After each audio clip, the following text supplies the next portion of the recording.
વાતો કરતી સરકારના વિકાસના દાવા પોકળ। પાયાની સુવિધાના અભાવથી ડાકોરની મોટાભાગની પ્રજા પીસાઈ રહી છે। સુપ્રસિદ્ધ યાત્રાધામ ડાકોર હોવાના નાતે અહીં સરકાર મોટી ગ્રાન્ટો આપતી હોય છે।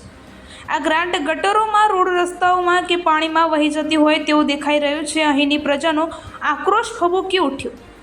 માત્ર ઠાસરા તાલુકાના એક જ ગામની વાત છે, બીજા છેવાડાના ગામોની પણ પરિસ્થિતિ દયનીય છે।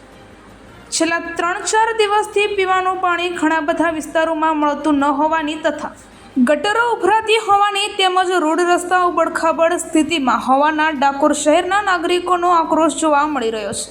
ચીફ ઓફિસર પણ શોભાના ગાંઠિયા સમાન અત્યાર સુધીમાં આશરે 6 થી 7 બદલાઈ ગયા। પાયાની સુવિધા માટે કોઈ ઠોસ કાર્યવાહી હાથ ધરાતી જ નથી। હાલ પીવાનું પાણી છેલ્લા 3-4 દિવસથી મળતું નથી, ત્યારે આજે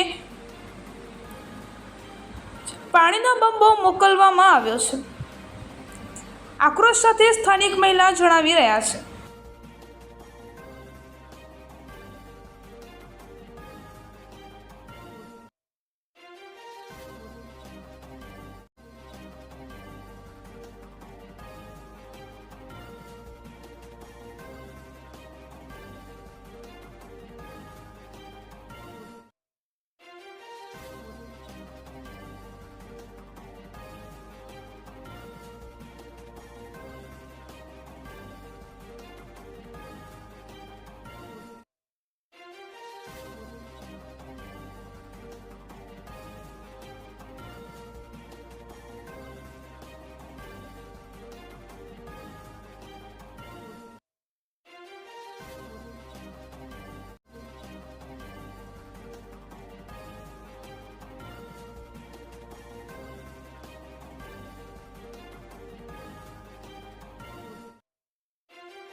આપનું નામ શું છે? મંજુલાબેન।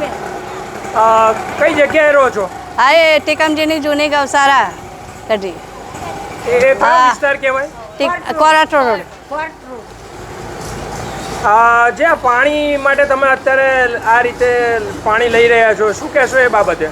હા, અઠવાડિયાએ પાણી આવતું નથી અમારે, અને પાણી અમારે આ રીતે બંબા આવે તો ભરવા આવવું પડે છે। તો પાણી વગરના રહીએ મુશ્કેલમાં। નગરપાલિકામાં તમે કોઈ આ બાબતે વાત કરી? ના, નથી કરી। કોઈ ખબરવા તૈયાર નહીં તો પછી કઈથી કરીએ? તારે જોઈને જતા રહેશે। એ જ ને, મજૂરિયા મોણે કામ કરવા જાય કે આવું એ કરે, આખો દિવસ આપણો દિવસ બગડે આપણો। બેન, કયા વિસ્તારમાં તમે રહો છો? કયા ગામમાં રહો છો? આપનું નામ શું છે અને અહીં શું સમસ્યા છે, શું કહેશો એ બાબતે? અમે ડાકોરમાં રહીએ છીએ, નગરપાલિકાની બાજુમાં। કેટલા દિવસથી પાણીની તકલીફ પડે છે અમને। એ લોકો અમને કહે છે કે મોટરો બગડી ગઈ છે। આજ 3 દિવસથી અમને તકલીફ પડે છે, પણ કોઈ જોવા આવતું નથી અમારા એરિયામાં।